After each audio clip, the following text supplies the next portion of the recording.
আসসালামু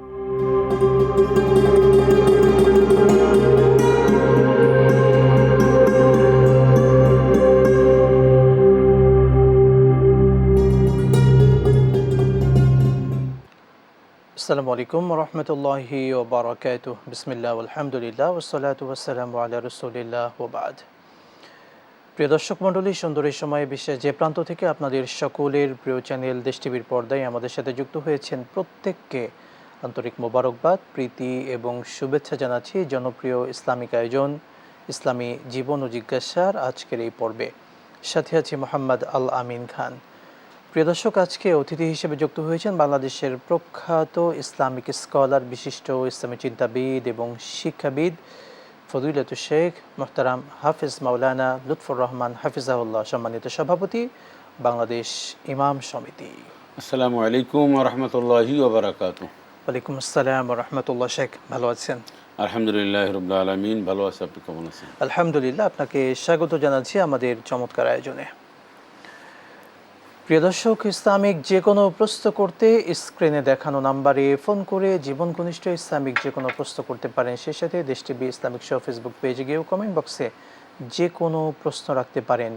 কোরআন সুন্নাহর আলোকে আমরা প্রত্যেকটি প্রশ্নের উত্তর দেওয়ার চেষ্টা করব ইনশাআল্লাহ তাআলা।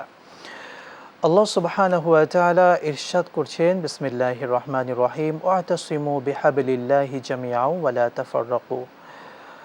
আল্লাহ তাআলা আমাদেরকে ঐক্যের কথা বলেছেন।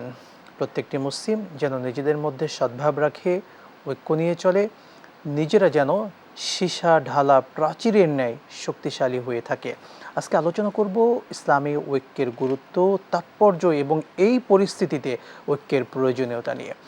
শেখ, মূল টপিক যেটা ইসলামী ঐক্যের গুরুত্ব, এই শিরোনামে আপনার থেকে প্রথমে জানতে চাওয়া, বর্তমান সিচুয়েশন, এই সিচুয়েশনে যারা মুসলিম রয়েছে, টোটাল মুসলিম জাতির ঐক্যের প্রয়োজনীয়তা যদি দর্শকদেরকে বলতেন। বিসমিল্লাহির রহমানির রহিম, নাহমাদুহু ওয়া নুসাল্লি আলা রাসূলিহিল কারীম, আম্মা বাদ। ধন্যবাদ আপনাকে। আসলে ঐক্য বা ঐক্যবদ্ধ, এটা যে কোনো সিচুয়েশনে জি, এটা খুব গুরুত্ব রয়েছে, তাৎপর্য রয়েছে। ঐক্যবদ্ধ শুধুমাত্র একটা ক্রাইসিস মুভমেন্টে অথবা একটা বিজয়ের পরে যে একটা খণ্ডকালীন সময়ে মানুষ ঐক্যবদ্ধ থাকবে, আসলে তা না। মুসলমানদের নির্দেশ হচ্ছে আল্লাহ পাকের পক্ষ থেকে, ওয়াতাসিমু বিহাবলিল্লাহি জামিআন ওয়া লা তাফাররাকু। তোমরা ঐক্যবদ্ধভাবে আল্লাহর রাজ্যকে আঁকড়িয়ে ধরবে, জি, কোনো অবস্থাতেই বিচ্ছিন্ন হবে না। বিহাবলিল্লাহে আল্লাহর রজ্জু বা আল্লাহর রশি, এখানে বিহাবলিল্লাহে আই কোরআনুল কারীম, জি, অর্থাৎ কোরআনুল কারীমের মাধ্যমে, তার উপরে ভিত্তি করে, কোরআনের দিক নির্দেশনা অনুযায়ী, কোরআনকে কেন্দ্র করে, কোরআনকে একেবারে তোমরা সামনে রেখেই তোমরা ঐক্যবদ্ধ হবে। এবং ওয়ালা তাফাররাকু, তোমরা কোনোভাবেই মানে বিচ্ছিন্ন হবে না। এখানে আল্লাহ পাক বলেন, ওয়াজকুরু নিয়ামাতাল্লাহ, দেখো না কত নিয়ামত আমি দিয়েছি তোমাকে, হাত, মুখ, চোখ, ক্ষমতা, তারপরে আধিপত্য, এরপরে তোমার সম্মান, ইজ্জত, তারপরে সব ধরনের নিয়ামত তোমাকে দিয়ে আমি পরিপূর্ণ করে দিয়েছি। এগুলির ভিত্তিতে তুমি যা কোরআনে পেয়েছো, কোরআন তোমাকে যে ইনফরমেশন দেয়, তার মধ্যেই কোরআনকে সামনে রেখেই তোমরা ঐক্যবদ্ধ হও। আর বর্তমান সিচুয়েশন যেটা বলছেন, এটা অনস্বীকার্য। অর্থাৎ এই সময় আমাদের সকল মুসলমানদের, বিশেষ করে মুসলিম অমুসলিম সকলেই দেশ গড়ায়, জাতি গঠনে, দেশের রাষ্ট্রীয় সম্পদ সংরক্ষণ এবং দেশের দুর্নীতি, চাঁদাবাজ, দুর্বৃত্তায়ন যাতে করে কোথাও না হতে পারে, সেজন্য একটা ঐক্যবদ্ধ তো রয়েছি বা ঐক্যবদ্ধ থাকতেই হবে। একটা দেশ জাতি গঠনে, একটি সমাজ গঠনে সবচেয়ে যে জিনিসটি প্রয়োজন, সেটা হচ্ছে ঐক্যবদ্ধ হওয়া, সম্মিলিতভাবে। আর ঐক্যবদ্ধ হওয়ার দিক নির্দেশনা বা কেন্দ্রবিন্দু হচ্ছে কোরআনুল কারীম। কারণ কোরআনুল কারীম সকলের আপনার সমস্যার সমাধান দিয়েছেন, সবার অধিকার সুনিশ্চিত করেছেন, সবার সম্মান ইজ্জতকে মানে বিন্যাস করেছেন, কে কতটুকুন অধিকার রাখে, এটা কোরআনুল কারীমে দিয়েছেন। অমুসলিমদের অধিকার, অমুসলিমদের সম্পদের অধিকার, অমুসলিমদের সম্মানের অধিকার, এটি ইসলাম যেহেতু নিশ্চিত করেছে, ইসলাম গ্যারান্টি দিয়েছে, তাই বলা হয়েছে কোরআনের মাধ্যমেই। এবং কোরআনকে সামনে রেখেই, কোরআনকে কেন্দ্র করেই তোমরা ঐক্যবদ্ধ থাকবে, বিচ্ছিন্ন হবে না। বিচ্ছিন্ন হলে একটা জাতি, দেশ, সমাজ, পরিবার যে কোনো সময় বিধ্বস্ত হওয়ার সম্ভাবনা রয়েছে। আমরা বুঝতে পেরেছি যে দেশের স্বার্থে এই মুহূর্তে আমরা মুসলিম হই অমুসলিম হই, প্রত্যেকটি নাগরিক আমরা ঐক্যবদ্ধ হব যেন আমাদের দেশটা সুন্দর হয়, দেশে কোনো দুর্নীতি না থাকে, কেউ যেন আমাদের দেশকে ক্ষতি করতে না পারে, একটা বিশৃঙ্খলা তৈরি না হয়। যদি বলতেন এই পয়েন্টে, যারা আলেমরা রয়েছে, যেহেতু আলেমরা হলো সমাজের বড় একটি দায়িত্বে রয়েছে, অর্থাৎ মসজিদ পরিচালনা করছে, বিভিন্ন ইসলামিক জায়গা পরিচালনা করছে, অর্থাৎ আলেমরা এই যে ঐক্যবদ্ধ থাকার জন্য কি কি ভূমিকা রাখতে পারে, যদি এ ব্যাপারে বলতেন। আলেমগণ হচ্ছে জাতির বিবেক, জি জাতির পথ প্রদর্শক। জি কোরআন সুন্নাহর আলোকে তারা পথ দেখাবেন। আলেমদেরকে সাধারণ মানুষ সম্মান, ইজ্জত এবং তাদেরকে রাহবার হিসাবে মানে রাহবার হিসাবে তাদেরকে গ্রহণ করে সবাই।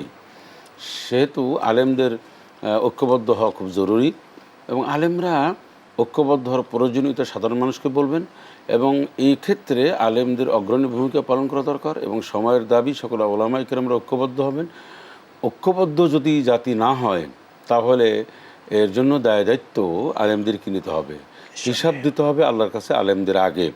কারণ এই আলেমরা যেভাবে একজন ওলামায়ে কেরাম বা ওলামায়ে গোষ্ঠী, এই কমিউনিটি, এই সম্প্রদায় যেভাবে ঐক্যর তাৎপর্য, গুরুত্ব এবং এর ফজিলত এবং এর প্রয়োজনীয়তা উপলব্ধি করতে সক্ষম, সাধারণ একজন মানুষ সে সক্ষম নয়। অতএব আলেমরাই ঐক্য ডাক দেবেন, আলেমদের নেতৃত্বে ঐক্য হবে, আলেমরা ঐক্যবদ্ধ হবেন, সবাইকে নিয়ে সবার ইজ্জত, সম্মান, গ্যারান্টি, মানবাধিকার, সবার ফান্ডামেন্টাল লাইফ যেটাকে বোঝায় সব কিছু সুনিশ্চিত করবেন। এক্ষেত্রে আলেমরা যদি পিছিয়ে থাকেন এবং কোনো কোনো আলেমদের কারণে যদি ঐক্যর ফাটল ধরে, ঐক্যবদ্ধ না হয় কোথাও না কোথাও, তাহলে সে একজন আলেম বিদ্বেষী এবং ইসলাম বিদ্বেষী হিসাবে দুনিয়ায় এবং আখেরাতে চিহ্নিত হবেন। এটা মনে রাখতে হবে। সেজন্য সবার আগে আলেমকে ঐক্যবদ্ধ হতে হবে একটা বিষয়ের উপর অন্তত। যেমন রাসূল আকরাম সাল্লাল্লাহু আলাইহি ওয়াসাল্লাম কিন্তু তিনি বলেছেন, ইয়া আহলাল কিতাব তাআলাউ ইলা কালিমাতিন সাওয়াইন বাইনানা ওয়া বাইনাকুম আল্লা না'বুদু ইল্লাল্লাহ ওয়া লা নুশরিকা বিহি শাইআ ওয়া লা ইয়াত্তাখিযু বা'দুনা বা'দান আরবাবাম মিন দুনিল্লাহ। আল্লাহ পাক, আল্লাহ রসুল বলছেন, হে আহলে কিতাব অর্থাৎ হে জ্ঞানী সম্প্রদায়, অন্তত একটা কথার উপর আমরা ঐক্যবদ্ধ হই। আসো তোমরা একটা বিষয়ের উপর আমরা ঐক্যবদ্ধ হই যে আল্লাহ ছাড়া কাউকে মানা যাবে না, শিরক করা যাবে না, আর কারো আনুগত্য বা কারো অনুসরণ করা যাবে না।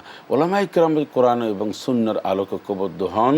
সবাই যার যার স্বার্থ ত্যাগ করে, ভাইরাল না হওয়ার আশায়, দুনিয়ায় কোনো লোভ লালসা সব কিছু উপেক্ষা করে কোরআন এবং সুন্নাহর নির্দেশনা মানতে গিয়ে যদি সবাই ঐক্যবদ্ধ হই, সবাই এটা গুরুত্ব বুঝি, তাহলে দেশ একটি সুন্দর সমাজ গঠন করা সম্ভব। এই সুন্দর সমাজ গঠনে আলেমদের ভূমিকা অত্যন্ত গুরুত্বপূর্ণ, তাৎপর্যপূর্ণ, সময়ের দাবি। অতএব আমরা সমস্ত ওলামায়ে কেরামদেরকে, সব মতের, সব পথের ওলামায়ে কেরামদেরকে ঐক্যবদ্ধ হওয়ার জোর আহ্বান জানাচ্ছি, দাবি জানাচ্ছি, যাতে করে সমস্ত ওলামায়ে কেরামরা কে পীরপন্থী, কে আলিয়া, কওমিয়া বা কে কী করছে সেটা বড় কথা না। বড় কথা হচ্ছে বর্তমান সময়ে আমরা একটি দেশ গড়ার প্রত্যয় নিয়ে আমাদের ভূমিকা রাখতে হবে, আমাদের এগিয়ে আসতে হবে। সেক্ষেত্রে আলেমদের কোনোভাবে পিছিয়ে থাকার কোনো সুযোগ নাই, সমস্ত মানুষদেরকে ঐক্যবদ্ধ আনতে হবে এবং একই সাথে বৈষম্য বিরোধী যে আন্দোলন, অর্থাৎ বৈষম্য মানুষের মধ্যে থাকবে না। আমরা সংখ্যালঘু বলি, সংখ্যালঘু থাকবে না, তারাও মুসলিম হতে পারে কিন্তু তারা আমাদের ভাই। হ্যাঁ, সংখ্যালঘু বা তাদেরকে এমন কোনো নামে ডাকা যাবে না যাতে করে তারা অপমান বোধ হয় বা তাদের সম্মান ইজ্জত। তারা তো এই দেশের নাগরিক।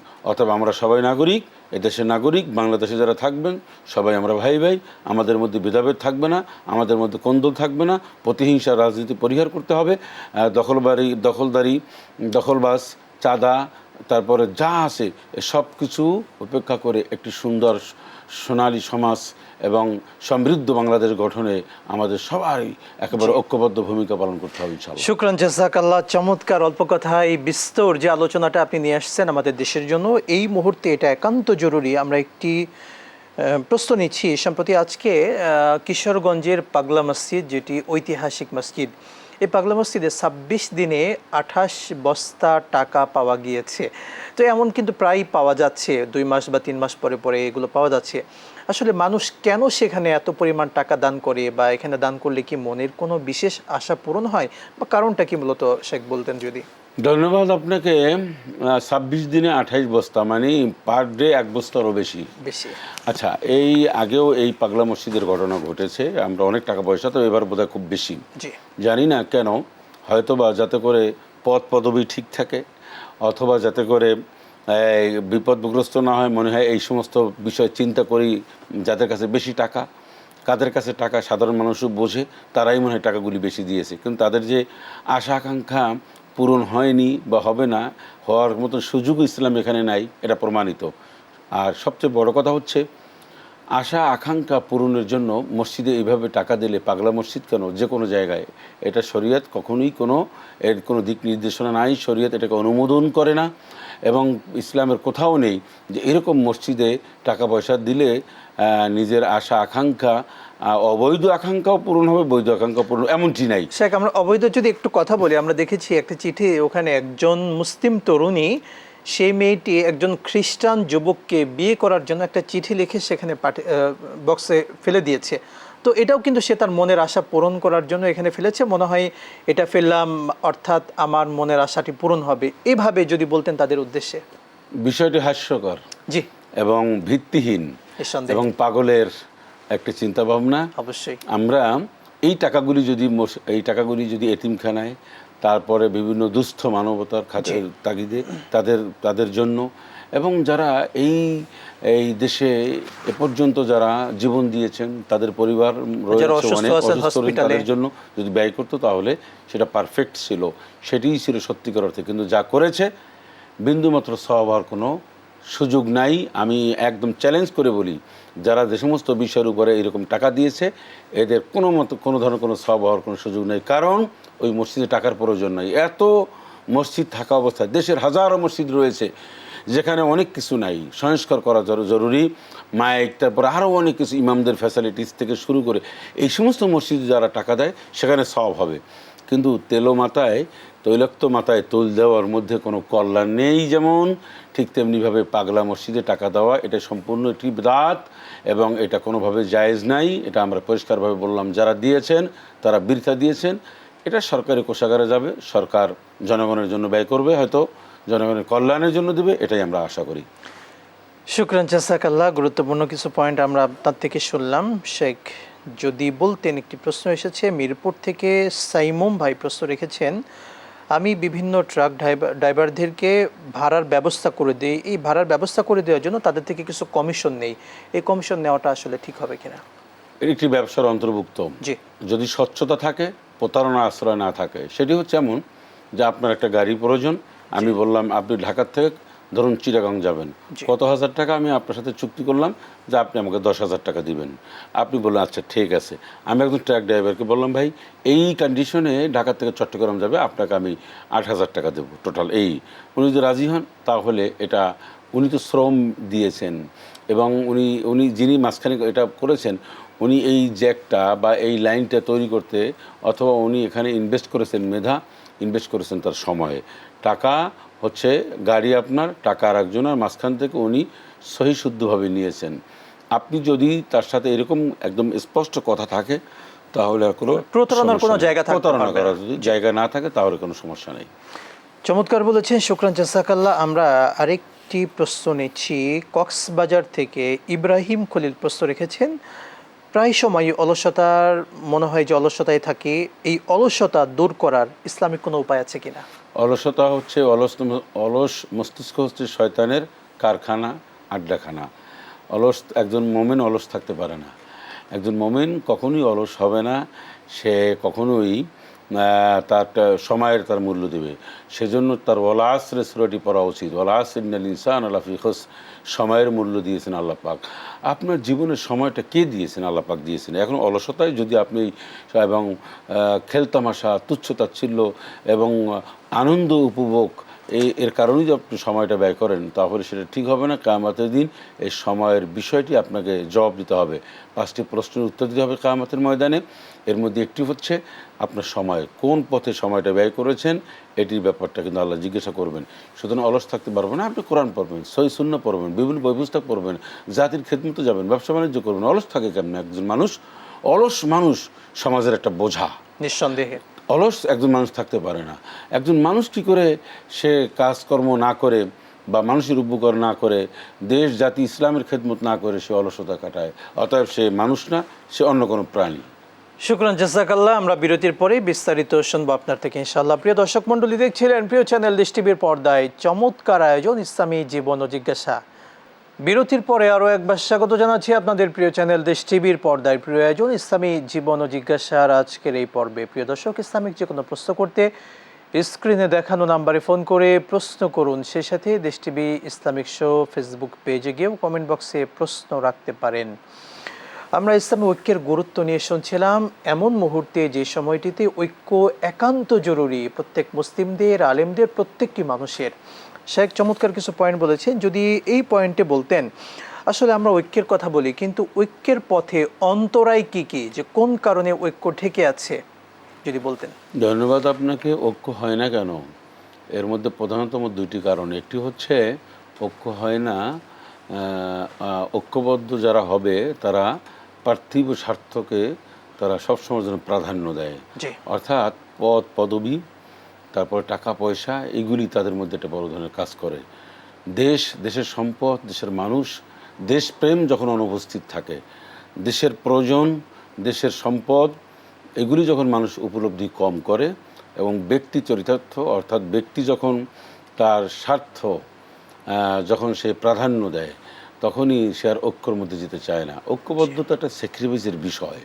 ঐক্যবদ্ধ হতে হলে আপনি অনেক সময় পদ পদবি হারাতে পারেন, আপনাকে অনেক সময় স্যাক্রিফাইস বিভিন্ন দিকে করতে পারে, আপনি অনেক স্বেচ্ছাচারিতা করতে পারবেন না, আপনি দুর্নীতি করতে পারবেন না, আপনি দখলদারিত্ব করতে পারবেন না। তাহলে এটার ভয়, এটা হারানোর ভয়, এই অপকর্ম যাতে করে নিজে না করতে পারে, নিজের গোষ্ঠী, নিজের দল, নিজের দলীয়, নিজের আত্মীয় স্বজন, সেজন্যই ঐক্যবদ্ধ অনেকেই হতে চায় না। কিন্তু সবার আগে তো দেশ, সবার আগে আমাদের দেশ। এই দেশকে বাঁচানোর জন্য, একটি সুন্দর দেশকে গঠনের জন্যে আপনি ঐক্যবদ্ধ না হওয়ার বিকল্প কোনো রাস্তা নেই। আরেকটা হচ্ছে ঐক্যবদ্ধ হওয়ার একটা বিষয়বস্তু লাগে। আমি কিসের ভিত্তিতে হব? কোরআনের কথা আমি বলছি এজন্য যে কোরআনুল কারীম মুসলিম অমুসলিম, মুসলিম নন মুসলিম সবার কল্যাণ নিশ্চিত করেছে। সবার কথা বলে কোরআন। এই কোরআনকে সামনে রেখে, কোরআন কারো দলের না, কোনো গোষ্ঠীর না, কোনো সম্প্রদায়ের না। সুতরাং কোরআনকে যদি আমরা উপলব্ধি করতে পারি, কোরআনের ভিত্তিতে, কোরআনের আলোকে, কোরআনটাকে মূল ফোকাস যদি কোরআনকে রেখে যদি আমরা সবাই চলতে পারি, ঐক্যবদ্ধ হওয়া সহজ। এই কোরআন থেকে বিচ্ছিন্ন হওয়ার কারণে আজকে আমরা অনৈক্য। মোট কথা, আমরা কোরআন থেকে দূরে সরে গিয়েছি এবং ব্যক্তির স্বার্থ আমাদের দৃশ্যমান, এবং এই স্বার্থের কারণে আমরা কিন্তু ঐক্য হচ্ছি না অনেকে, এবং ঐক্যের পথে উল্টা বাধা দিচ্ছি আমরা। আমি নিজে হচ্ছি না, অর্থাৎ একজন হচ্ছে না সে, এবং অন্য কেউ না হওয়ার জন্য যা যা করা তাই সেগুলো করছে। শুকরান জাযাকাল্লাহ। আরেকটি প্রশ্ন নিচ্ছি। সৌদি আরব প্রবাসী আমাদের এক ভাই হাসানুল ভাই প্রশ্ন রেখেছেন, আমি প্রবাসী, সৌদিতে থাকি, জান্নাতুল বাকি কবরস্থানের একমোট মাটি আমি বিভিন্ন কারণে বা বরকতের আশা আমার বাড়িতে রেখে দিয়েছি, এক্ষেত্রে কোনো ক্ষতি হবে কিনা? প্রথমত হচ্ছে ক্ষতি তো হবেই, হবে, কারণ জান্নাতুল বাকি হোক আর যেখানেই হোক, যত নবী রাসূল হোক আর যেই হোক, কারো কোনো কবরের মাটির মধ্যে কোনো কল্যাণ নেই। কল্যাণ হচ্ছে আল্লাহর হাতে। ওয়াইয়াম সাসকাল্লাহু বিদুররিন ফালা কাশিফা লাহু ইল্লা হু ওয়াইয়াম সাসকা বিখাইরিন ফাহুয়া আলা কুল্লি শাইইন কাদির মা ইফতাহিল্লাহু লিন-নাসি মির রাহমাতিন ফালা মুমসিকা লাহু। এসব আয়াতের মধ্যে স্পষ্ট আল্লাহ পাক বলছেন, আল্লাহ যদি কারো কল্যাণ দিতে চান তা কেউ রোধ করতে পারে না, আল্লাহ যদি কারো উপরে অকল্যাণ দিতে চান তাও কেউ প্রতিরোধ করতে পারে না। কল্যাণ এবং অকল্যাণ আল কাদরি খাইরু ওয়া শাররি মিনাল্লাহি তাআলা, আল্লাহর হাতে। আচ্ছা, এখন জান্নাতুল বাকির থেকে যে আপনি মাটিটি নিয়ে আসছেন, এটা পুরোটা বিদআত, আপনার মধ্যে শিরকি কাজ করছে যে এটা বোধহয় কল্যাণ করা হবে না। এতে কল্যাণের কোনো সুযোগ নাই, কল্যাণ হওয়ার কোনো সম্ভাবনাই নেই। বরং আপনি যে কাজটি করেছেন, এই মাটি আপনি ফেলে দিন, কারণ মাটির মধ্যে গুণাগুণ নেই। গুণগুণ হচ্ছে ইমান, আমলের মধ্যে। জান্নাতুল বাকিতে যারা শুয়ে আছেন তারা জান্নাতি মানুষ বলে আমরা মনে করছি। আসহাবে রাসূল শুয়ে আছেন, নবীর পরিবার বর্গ শুয়ে আছেন, এর অর্থই না যে পুরাটা একেবারে সবটা আল্লাহর জান্নাতের একটা অংশ। জান্নাতের টুকরো শুধু দুনিয়ায় একটা জায়গায় রয়েছে, সেটি হচ্ছে রাউদাতুম মিন রিয়াদুল জান্নাহ। এই জায়গাটি হচ্ছে জান্নাতের টুকরো, জান্নাতের দুনিয়ার জান্নাতের বাগান।